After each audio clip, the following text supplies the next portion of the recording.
Ora bom, eu tenho que partir do princípio que daqui a um bocadinho, ou enquanto eu estiver a falar, as imagens que vão estar a ver vão ser bocados de quadros meus ou quadros meus, evidentemente vistos a preto e branco, provavelmente vistos em pormenores muito pequenos, de coisas se calhar muito pequenas, que revelaram um trabalho moroso e tal. Deveria estar a falar dessas pinturas, apesar do lugar comum que diz que as pinturas são supostas falar por si próprias e que raras vezes as pessoas acrescentam alguma coisa ao que elas podem dizer. No entanto, isto só me serve para me lembrar de uma coisa curiosa, que é ser virtualmente a primeira vez que alguém me pede ou que eu tenho efetivamente que falar delas. Como elas não estavam disponíveis, não sei de facto quais é que são as pinturas ou os bocados de pinturas que as pessoas estão a ver, e assim muita gente se calhar ficará surpreendida ou quando eu disser que, em minha opinião, elas são principalmente, antes de tudo, comentários sobre pinturas, antes de serem propriamente aqueles bonecos ou episódios mais ou menos cómicos, ou para alguns também aparentados com banda desenhada e cinema de animação, que muitos estarão tentados a ver nelas. Elas queriam, portanto, ser muito mais do que isso tudo, não deixando de ser o que aparentam.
Portanto, para começar, a minha pintura tinha coisas assumidamente a ver com a ilustração e ambiguamente a ver com a ilustração. Que é como quem diz, essa ambiguidade, bem como outras ambiguidades, eram assumidas ao ponto de serem possivelmente, para mim na época eram certamente, o tema mais importante para mim era isso, a miscigenação, a indefinição, a ambiguidade. Segundo, a ilustração propriamente dita. Está-se mesmo a ver. Este gajo faz umas pinturas que têm uma graça e não sei o quê, se calhar estava bem para a ilustração, vamos lá, o rapaz é novo, deve levar barato, vamos lá encomendar umas ilustrações.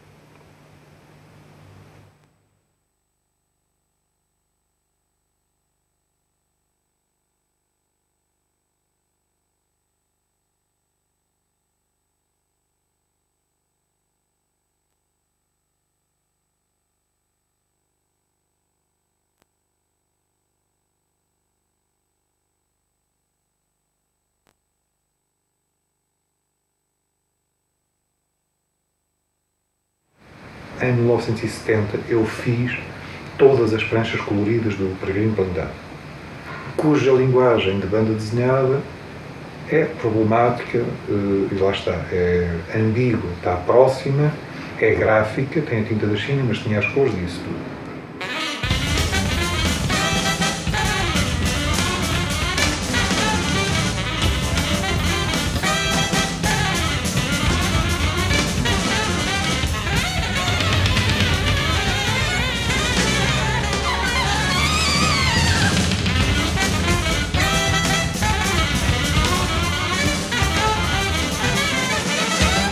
A relação do Eduardo Batarda na primeira fase da sua obra, anos 60 e 70, com a ilustração e a banda desenhada, por um lado é óbvia, por outro lado não é tão decisiva ou tão determinante como se pode imaginar. Nos anos 60, como nos anos 70, como hoje em dia, o trabalho de Eduardo Batarda dialoga com todas as componentes do mundo cultural e artístico em que se insere. O que se passa é que nos anos 60 e 70, no balanço das várias correntes, influências, tendências que se cruzavam no universo artístico e cultural da época, a ilustração, a banda desenhada, as figurações naifes tinham uma importância particular. No entanto, o Eduardo Batarda já se relaciona com essas marcas, com essas referências de uma maneira culta, de uma maneira erudita, de uma maneira problematizadora, distanciadora, em que essas referências aparecem a par com referências à tradição da história da arte, à tradição da história da pintura.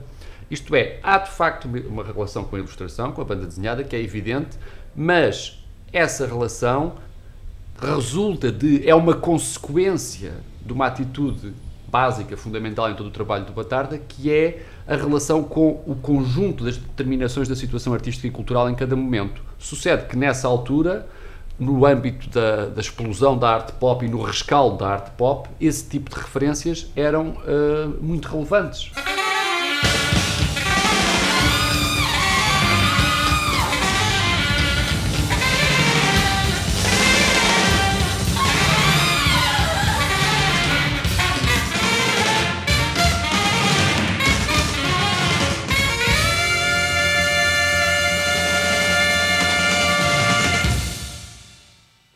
Na época, e sobretudo nos anos 60,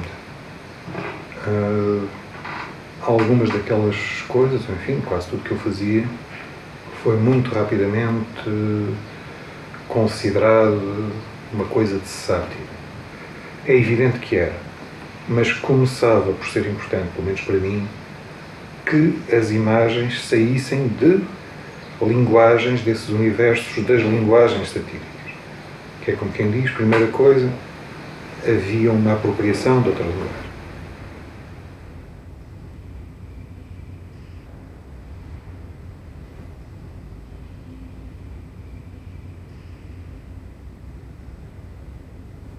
Não tanto o cinema, embora também, não tanto a banda desenhada, embora também, mas também o tipo de referências que era possível encontrar em Portugal, nas artes ou nas imagens, enfim, coisas que agora há menos, feiras, barracas de circo, feiras populares, casas de banho de homens.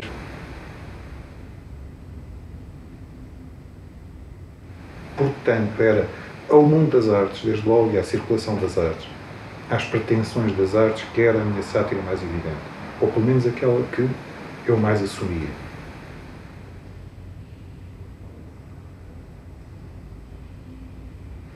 Eu estava a fazer o que havia absolutamente mais indizivelmente horroroso e proibido e tal. Para os conservadores, obviamente que aquilo eram artes gráficas, ainda por cima artes gráficas semi-pornográficas, ou a vanguarda, para quem toda e qualquer pintura estava morta e era mesmo um embaraço, tal e qual como agora, e para quem aquilo ainda por cima era tanto pintura, que até ia viver ao nível do que consideravam o supra-sumo da pintura, ou seja, a pintura da aguarela, feita por amadores ou amadoras, com todas as conotações do século XIX e de hobby etc, etc, e precisamente de ilustração.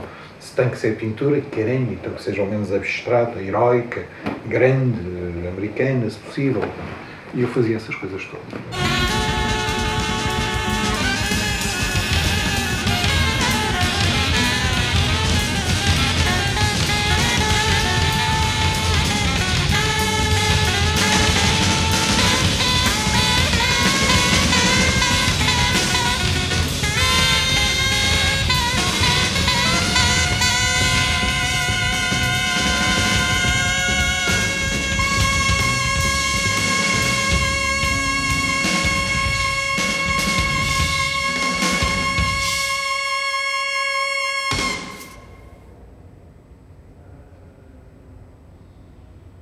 Em Portugal, portanto, é um trabalho que surge contra uma certa tradição que na altura se começava a criar de abstracionismo, ou que se chamou abstracionismo lírico, e nessa medida é um trabalho que tem um certo poder disruptivo, quase contestatário, pela sua espetacularidade, em contraste com as tais harmonias que dominavam o chamado abstracionismo lírico.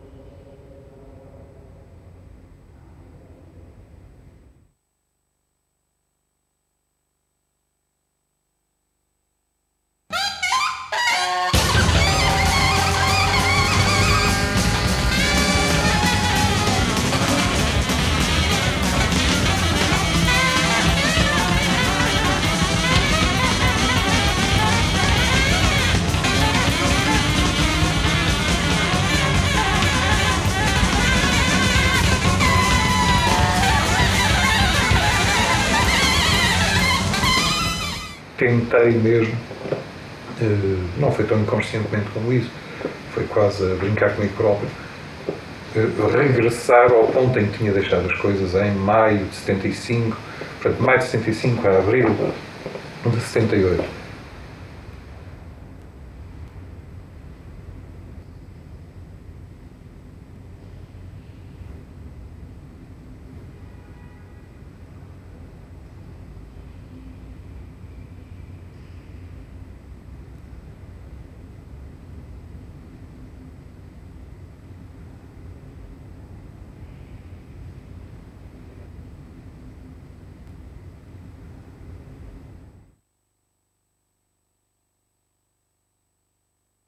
O primeiro trabalho, portanto, que era uma peça realista, experimento, teve graça até ao ponto de ser mais ou menos provocante ir para as lojas dos móveis da gente pobre, encontrar um equivalente reconhecível por portugueses daquilo que pode ser um ambiente doméstico de um casal de trabalhadores pobres ou próximos do desemprego, na Áustria há não sei quantos anos e tal.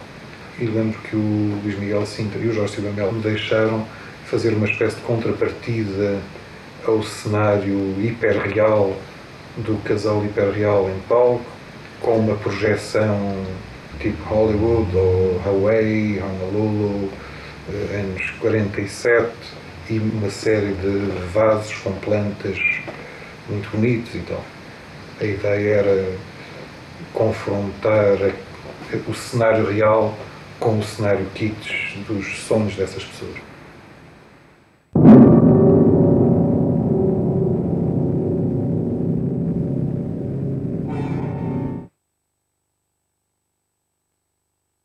O Studio 57 era uma discoteca em Nova Iorque que estava em moda na altura.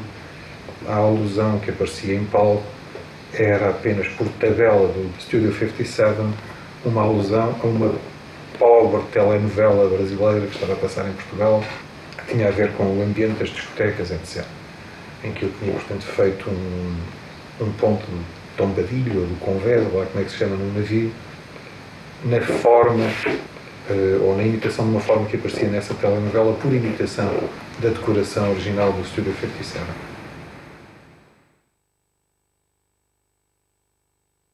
Comecei a desenvolver um lado exibicionista e complacente, maníaco, artesanal e tal. Comecei a fazer coisas, embora em papel e em aguarela, que levavam, se fosse preciso, enfim, 6 meses a fazer, etc. Go ahead.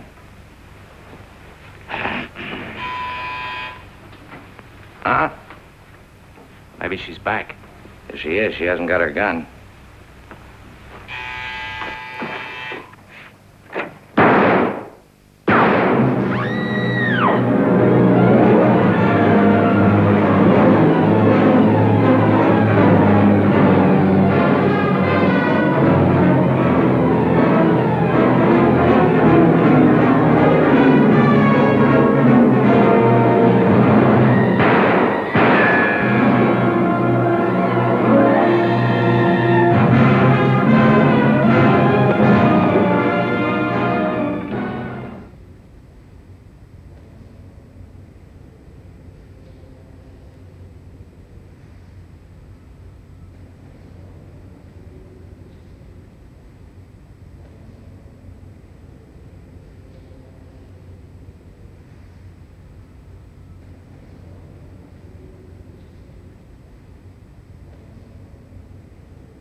O contraste aparentemente era muito, porque havia também um contraste de técnica e um contraste de abordagem. Mesmo quando essas peças parecem organizadas, simétricas, etc., elas são feitas improvisadamente, improvisativamente, através de um processo de pintura mesmo, enfim, como a maior parte da pintura que aconteceu no século XX, tirando a pintura de tintagem, não é? Ou seja, aquela em que cada camada, cada novo conjunto de formas constitui uma nova camada que vai obliterar o anterior. E tudo isto, evidentemente, vive da natureza opaca da tinta. Cada camada tapa a outra.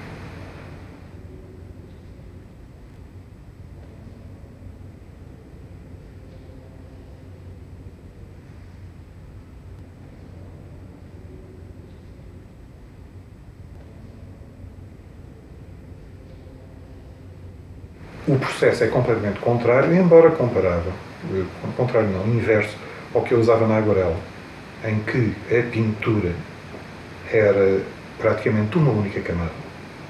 Toda e qualquer cor era quase inalterável e as cores e o aspecto delas era transparente e muito luminoso. É a linguagem da aguarela. Portanto, tecnicamente há 2 processos separados.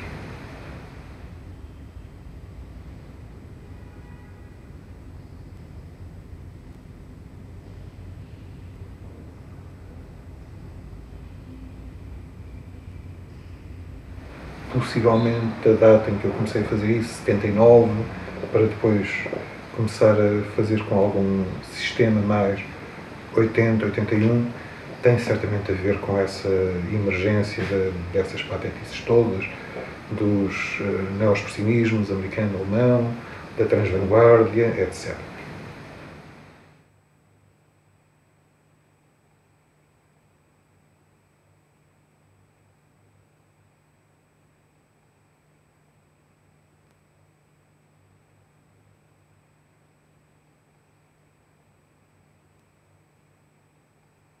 Em vez da espetacularidade mais ou menos neo-expressionista, mais ou menos pulsional, mais ou menos gestual, que caracterizou uma boa parte da pintura mais divulgada no final dos anos 70, princípio dos anos 80, o Eduardo Batarda continua a fazer uma pintura extremamente elaborada, com uma multiplicidade e uma complexidade cada vez maior de referências e com uma problematização até ao infinito das potencialidades da pintura enquanto citação e da pintura enquanto interpelação da atualidade.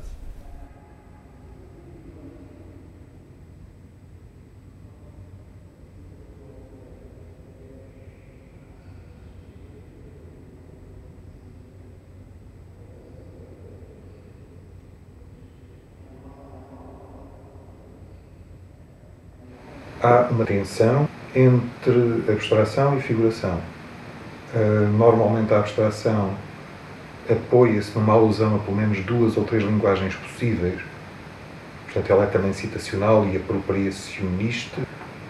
As alusões figurativas vivem também da possibilidade das imagens de serem interpretadas de várias formas, que é como quem diz, isto, entre aspas, é também aquilo, e por sua vez aquele outro, etc, etc.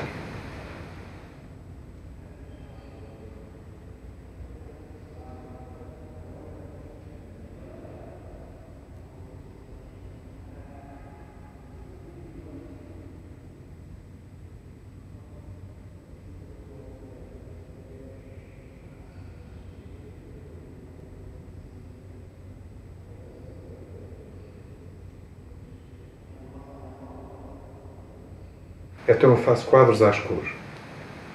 E depois são todos tapados. São tapados com branco. O branco é translúcido. Fica, portanto, uma espécie de fantasma das últimas camadas do quadro por baixo. E é então só nessa altura que começo a pintar, normalmente só com uma cor. Essa cor pode ser o preto ou o cinzento. A gradação, portanto, o escuro é obtido por sobreposição, ou seja, muitas vezes precisam de 4 ou 5 ou mais de meia dúzia de camadas para ficarem francamente escuros.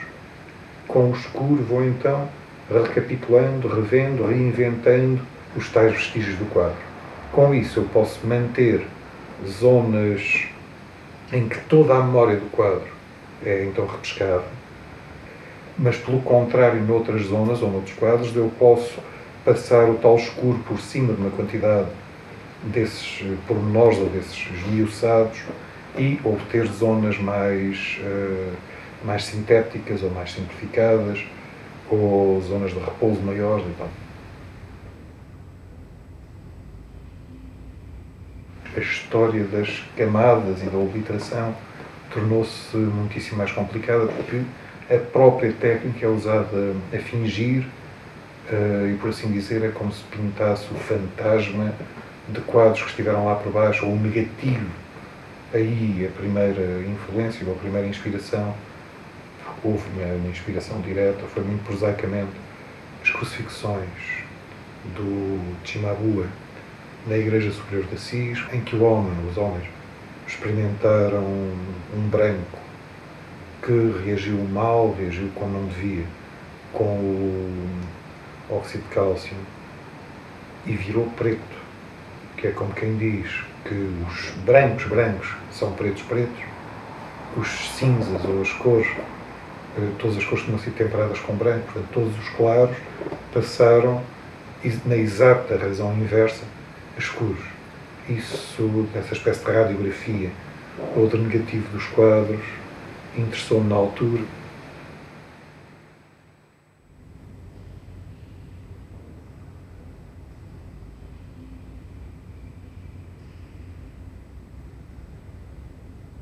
A morte da arte, a morte da pintura, a minha morte em termos de carreira, a morte do artista em termos de frase feita, do trapezista, etc, etc.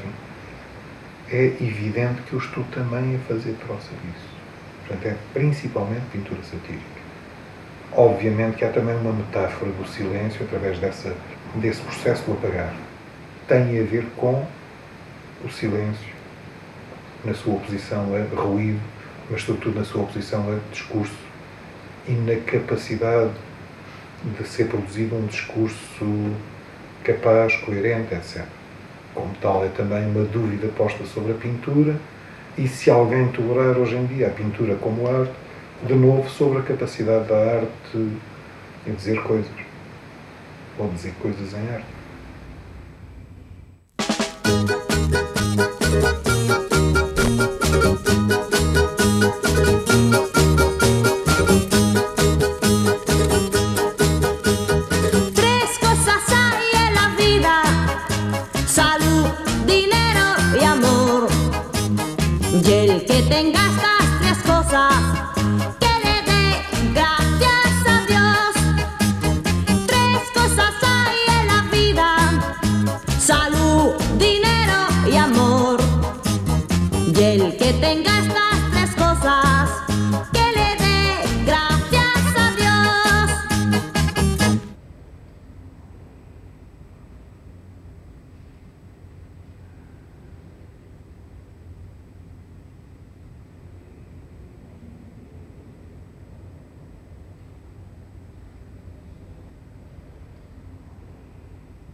Em relação aos trabalhos mais recentes que já foram apresentados, eu considero-os particularmente interessantes, estimulantes, conseguidos, porque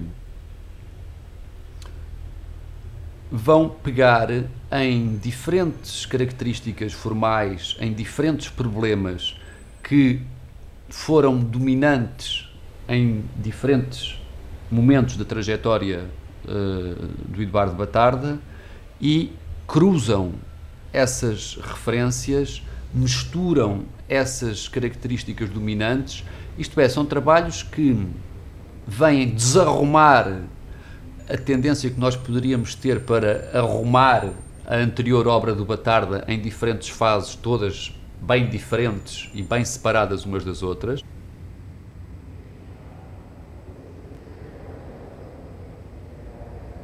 O que se passa nesses quadros, que já não têm tanta presença de preto, é terem de uma maneira mais explícita não a passagem ou a anulação ou a transformação em abstração de uma série de figurações ou figuras, como era sempre o que acontecia, mas sim a manutenção dessas figurações.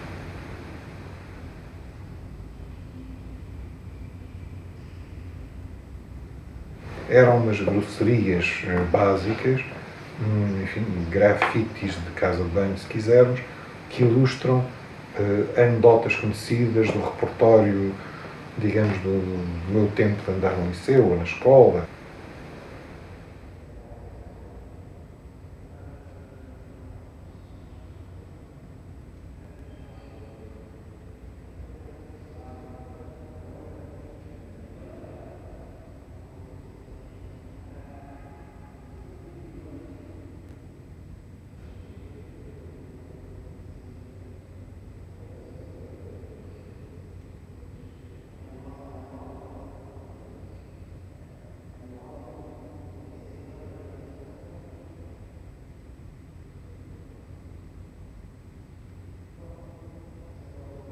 Há vários centuriões romanos sempre, desde o Longinos, etc.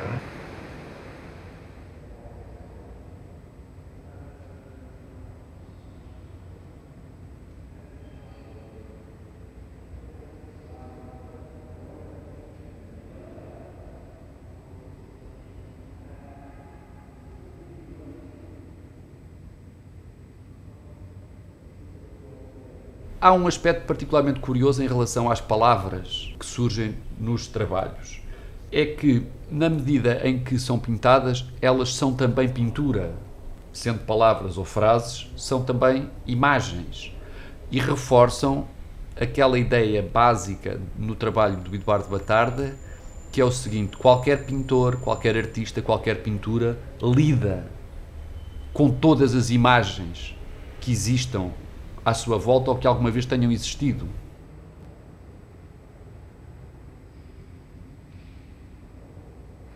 São peças não cobertas, não camufladas, mas lidam com a gramática das formas da camuflagem, usam cores de um código de cores banalizado pelo cubismo, supondo eu, e pelos purismos dos anos 20, são pseudo-autobiográficas, isto é, fazem uma declaração, referem-se evidentemente ao meu passado e ao passado da arte, portanto são pseudo-passadistas, são recuperadoras, etc, etc.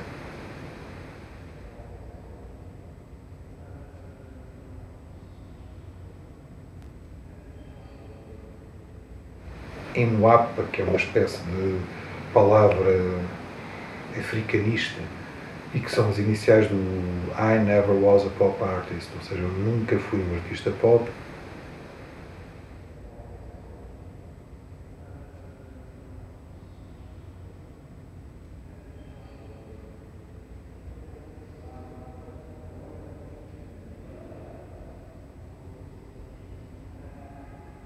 Como metropolitano, eu usei uma linguagem que, aparentando ser mais banal, sendo de toda a gente, a linguagem dos objetos comuns, da ilustração tipo, género, estilo pop, etc, etc, era também a minha, isso é um facto histórico, portanto, Se estou ou não a voltar atrás, interessa-me pouco.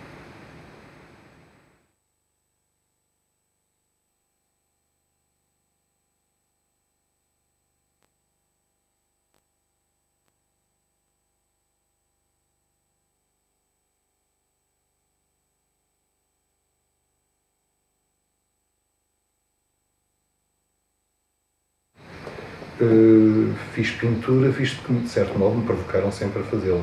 Quanto ao resto, é evidente que não há muita pintura que seja defensável. E, sobretudo, uma pintura que se pusesse em termos de antagonismo, ou, enfim, a travar uma batalha qualquer de retaguarda, nunca pretendi isso.